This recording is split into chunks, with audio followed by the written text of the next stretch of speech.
afternoon, good evening, or good morning, whatever time you watch this. My name's Alan, and I'm joined by Car on the latest instalment of the Rangers Women's Supporters Group podcast. Car, it's been a very good weekend. How are you doing? I'm on top of the world, to be honest. Not even a bad day at work could ruin the buzz from yesterday, so I've had a fantastic day.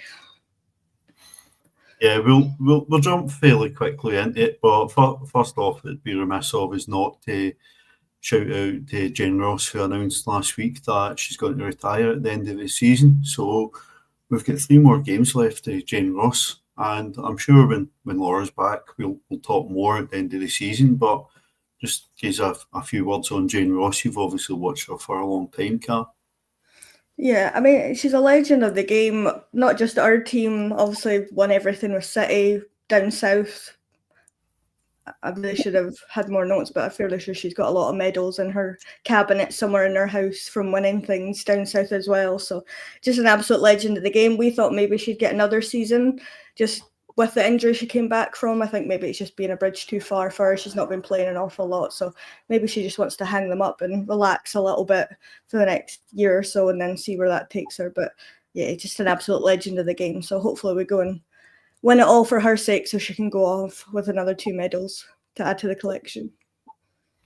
It would be lovely, and she still holds a record for the quickest ever goal scored in the WSL at 12 seconds. So, a record that will probably stand for a very long time. But, it's been a pleasure to watch Jane play in the last couple of years, and it's been great to see her come back and contribute after some bad injuries. So, even when she came on yesterday, it was some old Jane Ross magic and winding the clock down. But we were very excited going into the game yesterday, as we obviously record this on Monday.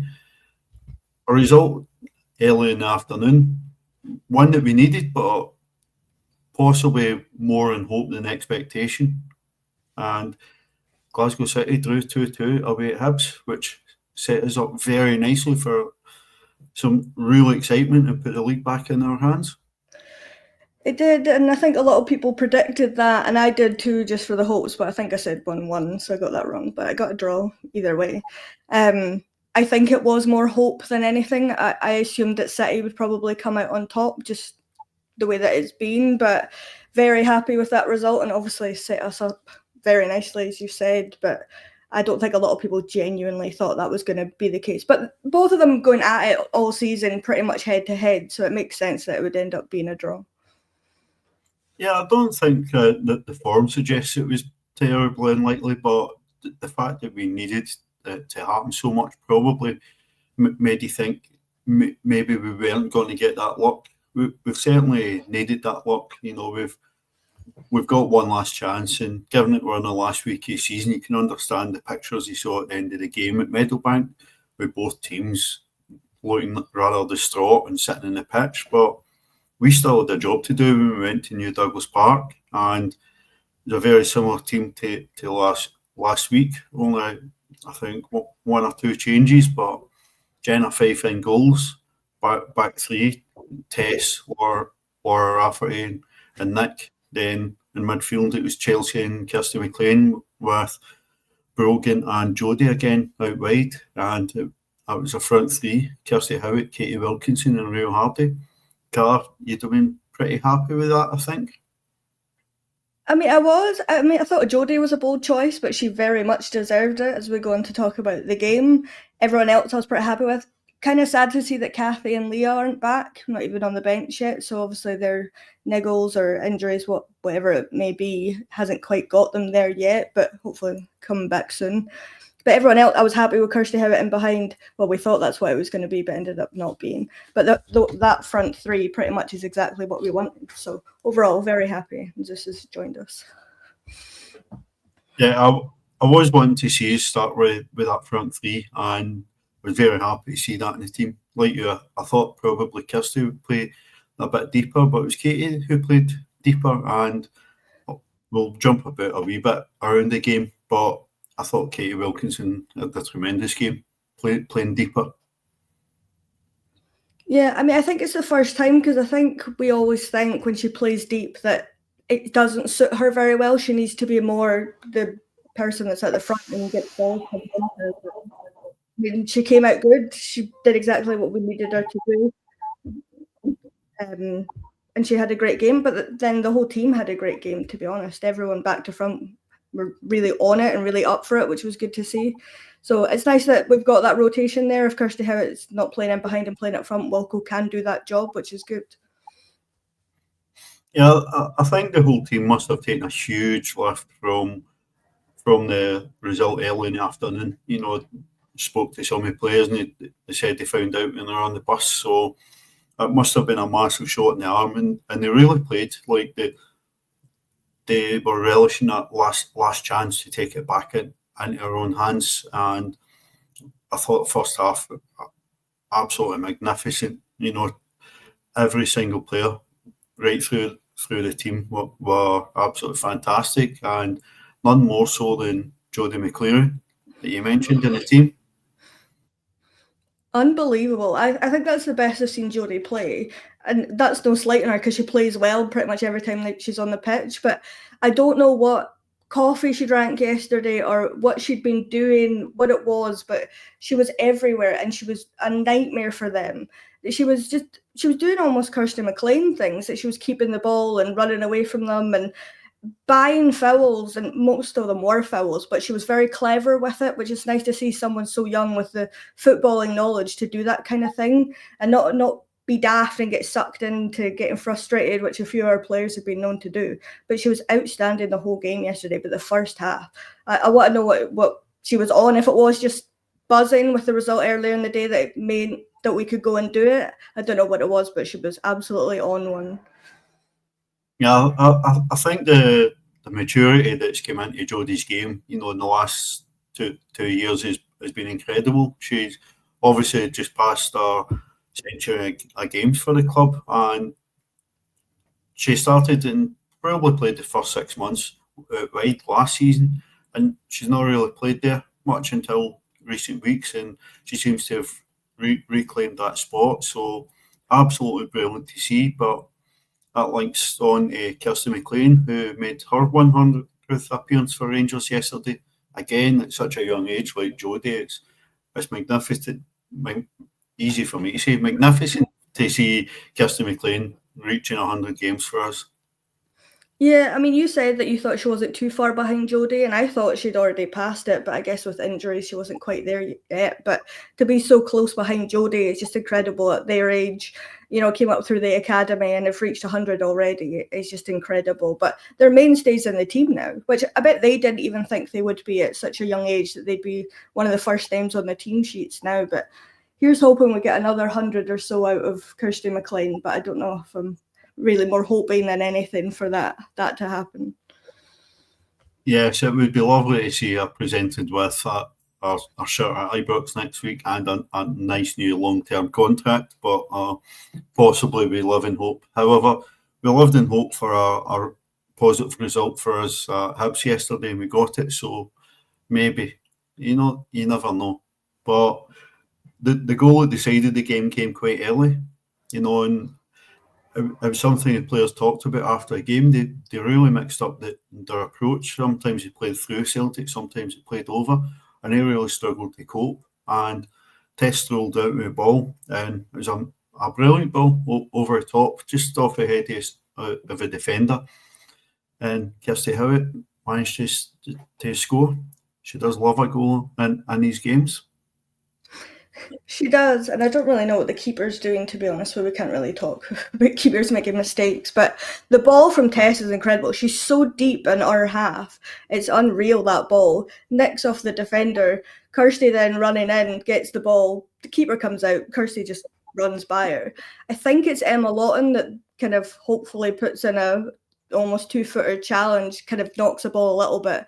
Thankfully, Kirsty's paying attention at that point and just has to dink it into the back of the net. And we're often running early doors, which is always nice to see in any game, but especially in those games. Calms you down a bit. The team were on fire that whole first half, and it just got us all excited, thinking we're gonna do this. It's fine. Everybody calmed down a little bit. But if she hadn't have scored that, I think she'd been the most raging out of everyone, because that would have been a blunder this season. But thankfully, she managed to put it in the back of the net. No thanks to Emma Lawton trying to not do it. But I think before that we should have had a penalty. I don't really understand how he's not called that. Emma Lawton hauls Kirsty Howard to the ground in the box and he just waves it away like nothing. And thankfully it's in the highlights so people can see what I'm talking about. But that's a ridiculous call from the ref to not even think about giving that. But it's us and it's them, and that's never going to happen. Yeah, I just think that the referee wasn't convinced enough, but we could see it from the stands. I'm not any less convinced when I watch the highlights, but the ref wasn't given very much away at all yesterday. But we took the lead. We probably should have scored at least one more. I think the closest we came was actually Katie Wilkinson from 45 yards. And it only just went over the bar. That would have just capped off a magnificent scoring season for Katie. There's still time, she can still do it, but that one would have been unbelievable. Also, Nick Dock nearly scoring, which is not something we see very often. And now, I would have loved that one to go in. That would have been unreal. But fortunately, she just didn't catch it sweetly enough for it to go in. Nick was adamant after the game it took a deflection and we should have had a corner. I'll believe her, because she's not one to lie, is Nick. But 1-0 at half time. Unsurprisingly, we didn't make any changes at half time, and it was just more of the same.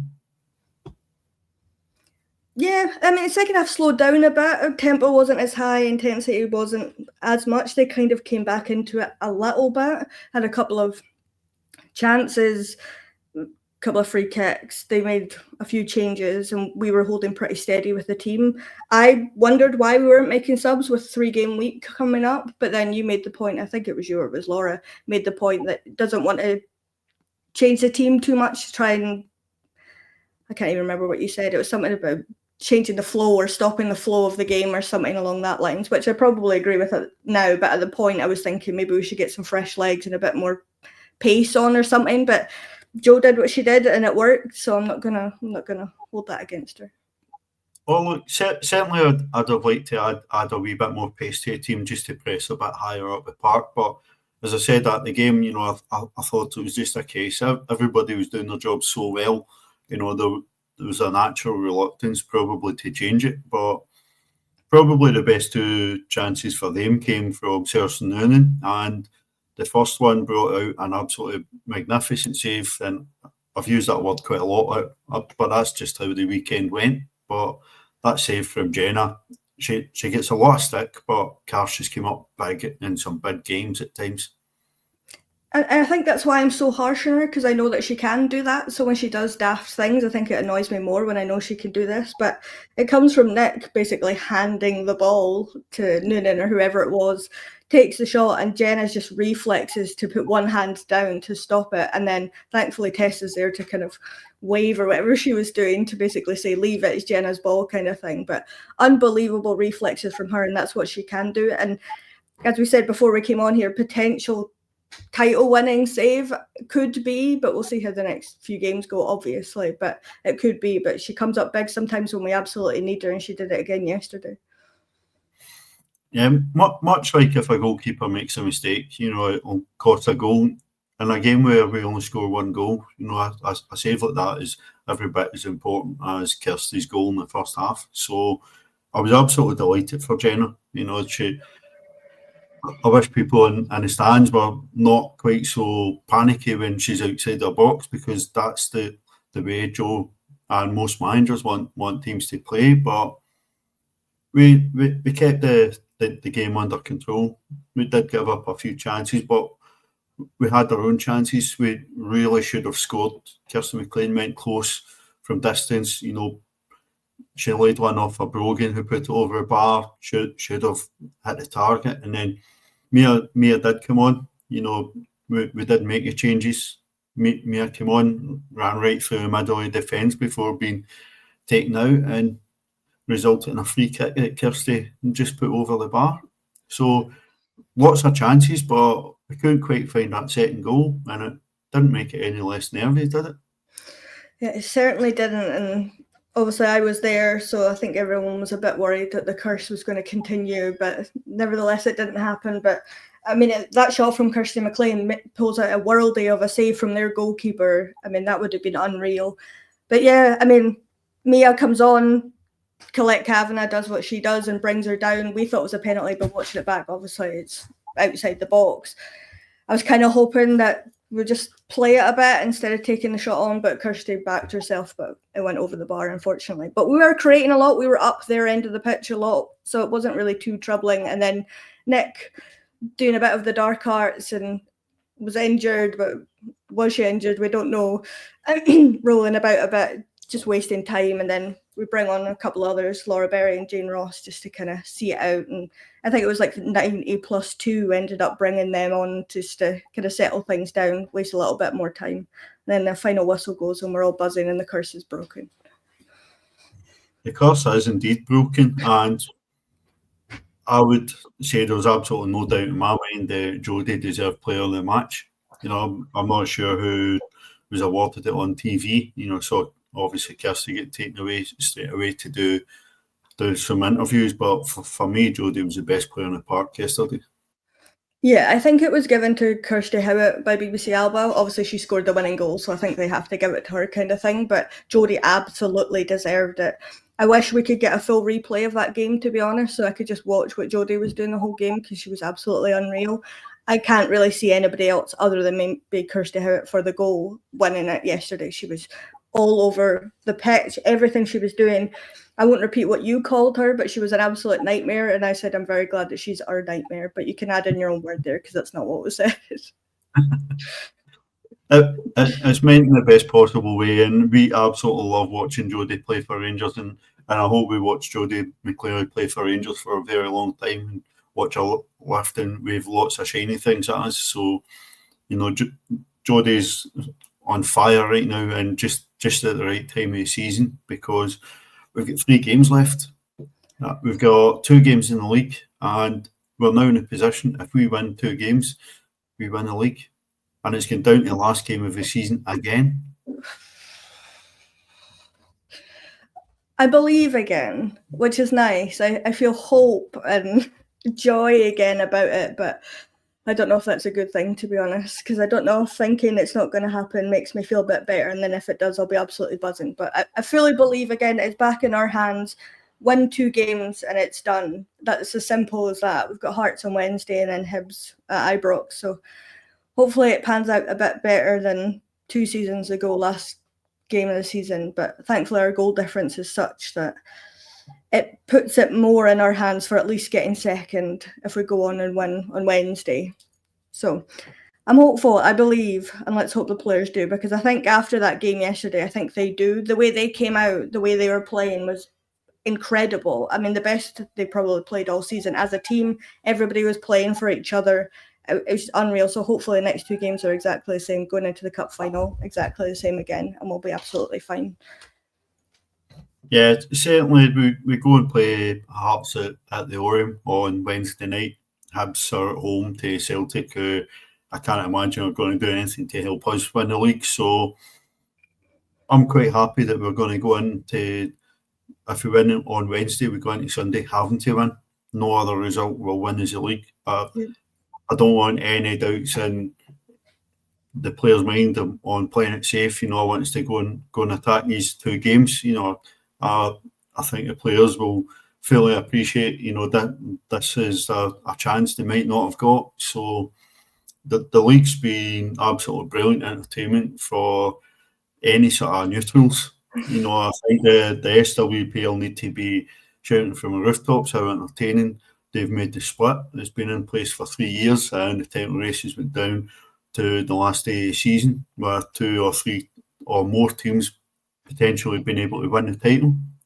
So far in 2 years, there's been 2 teams win the title on the last day. Well, I'm hoping that we can next Sunday make it a 3rd, but certainly we just need to get the job done Wednesday night. You know, it'll be a massive game. One I think the players will be absolutely buzzing for. But Hearts are coming off the back of scoring 6 goals himself yesterday, so we can't underestimate the challenge that Hearts are going to pose. We've slipped up at the Orient before. We've also won convincingly there, so anything can happen. It's football. So you believe, you're confident. I believe. I think if we get an early goal, that's it. Because I think if we score one, we'll go on and score a few more, and Hearts won't be able to match that. It just depends what kind of team Hearts bring. If they sit in and are physical, which they can be, they are a well-organised team. I think that frustrates us at times, but coming off of that game yesterday, I think the high that all the players will be on and the excitement they'll have, and hopefully the intensity that goes with that will be enough to just see us stroll through. But again, as you said, we have slipped up there in previous seasons, so let's hope that post-split we'll get the same result we did 2 seasons ago when it was 6-0 or something. They put out their B team and they want to do us a favour because they don't want Hibs to win the title. But I'm not saying that any team that would ever do that to help any other team, but you don't know how things work out. But I believe and I'm hopeful, and if we win that, then I fully will be on board and I'll be getting the pyro out. Don't tell Laura, she'll be raging. We'll see. But I fully believe that we can do it. We've got enough in that team to do it, especially after the performance yesterday. So thankfully it's Wednesday and we don't have a week to wait, because I think that would have been maybe a bit too much. So back in a couple of days and we'll see where we end up. But I believe again. Yeah, and it's brilliant to be in that position. And like you say, I'm really glad the last 2 games come so quickly. I'm glad we're in the last week of the season, in the league, and then we'll have a week after that to digest whatever happens before the cup final. But we'll jump onto the loan report, and I think there's only one place to start. Hamilton, deserved winners in the SWPL2, and 3 of our players have played a big part in that. Again, Abby Tobin and Sophie Townsley started for Hamilton. They started most games this season and massively contributed on the left-hand side, in that Hamilton side. And Kirsten Love again was on the bench, but she's contributed quite a lot from the bench. So huge congratulations to Hamilton and especially to our girls who are now league winners. So brilliant season for them in particular before we jump on to the rest of the loans, Car. Yeah, I mean, it got a bit hairy there the last couple of weeks. Thought maybe Kilmarnock would come back and make a fight for it, and obviously Gartcairn were kind of in amongst it. But I think well-deserved winners. They really are an SWPL1 side. I think they deserve to be up there. They struggle at times, but they always put up a bit of a challenge. But for our girls, especially the likes of Sophie, to be scoring as many goals as she had, to go get a league winner medal and hopefully gets used to that success and comes back to us and does it with us in the future. But yeah, massive congratulations to them, and we'll be seeing them again next season. We'll be back at the Aki's Park, whatever it's called now. I don't know what it's called. Yeah, I can't quite get enough of that ground, but that is what it is. We'll follow where we go. In that Gartcairn game, both Madison Maxwell and Mia MacArthur started for Gartcairn. Very difficult to find updates on any substitutions, so I believe they both played 90 minutes. In terms of Kilmarnock, they certainly had a strong showing at Livingston, winning 6-0. Jess Linden started and Abby McMillan was on the bench. Not sure if she came on. Getting into the SWPL1, Queen's Park lost. They're already down, but Millie Payton and Lily Boyce started, and Sophie Rutherford came on the 56th minute.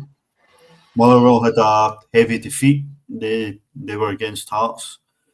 Sophie Black started, so did Ailey. Both were subbed on 66 minutes, and Sophie picked up a booking. And the last one, Spartans, who beat Queen's Park, Casey McKenna came on in the 69th minute. So plenty of game time for young players. I think the majority of them have had a lot of game time. In the girls at Queen's Park, who went there in January, I made a pretty decent impact, and a team who have struggled and had a lot of changes. So it's been varying experiences at different levels of the leagues, but brilliant to see us utilising the loan market well. Yeah, I mean, we always kind of have, haven't we? It's always been something that we've looked at for our young players to go and get experience elsewhere, but for them to all get as much game time as they have this season, and then from January onwards for the rest of them, it's been great. It's exactly the whole point of it, and I think a lot of them have shone, and I noticed that Ailey Austin was leading the line for Motherwell, which is a very interesting one for me, so maybe that's where her talent lies, and we shouldn't be playing her as a defender next season when she's playing regularly for us. I can hope and dream and pray that happens. But yeah, it's good for all of them, and especially for the ones that are coming up again. Maybe we'll keep them there. I don't know, and then they can't play against us, but they can help Hamilton. Don't know. We'll see what happens in the summer for them. But yeah, great to see exactly the whole point of it. And I'm assuming they'll be the same next season. We'll loan players out, do exactly that as we always do. Yeah, if people can, it's been great to go and see some of our young players play. I've watched quite a few of their games, and it's been great to see how they've developed over the course of the season with my own eyes. But if you can get to the Hearts game, the tickets are available. Laura posted the link this morning on the group, so get it in your plans. You need to make sure you're finishing work nice and sharp because it's a 6:30 kickoff at the Orion. So just off junction 1 of the M8, so everybody loves that road heading into Edinburgh, but it'll certainly be a lovely journey back if you come back with 3 points, and at this moment in time it doesn't matter how it happens, Car, that's all that matters. Yeah, I don't care if it's a scrappy 1-0 or a 7-0 beating. I don't really care as long as we come away with the points, and same again on Sunday. I don't really care what happens as long as we're waving a shiny thing about come the end of the day. Let's not get ahead of ourselves. I say after I've just said that. I'm just getting a bit excited here. But yeah, get along. It's £8.48 for a ticket, which is really bizarre to me. What a weird amount of money. Just make it £9 or a tenner if you want. Bizarre. I hate uneven numbers, but I digress. Yeah, come along. It'll be fun. Hearts is always a good day. Yeah, always got a very good welcome at Hearts. It's not the best place to watch football, but very, very friendly welcome. So Hearts have done well. They're a good team. They're playing well, but we need to go there full of confidence. But we'll wrap up there as Carl's chair seems to be falling apart. So we'll wrap up there. Jim will be happy that Zeus has made an appearance. So next time we speak to you will probably be next weekend, and we'll know exactly where the league is finished. So thanks very much for your company over the weekend, Car, and we will see many of you at the next couple of games. Yep, we'll see you all there.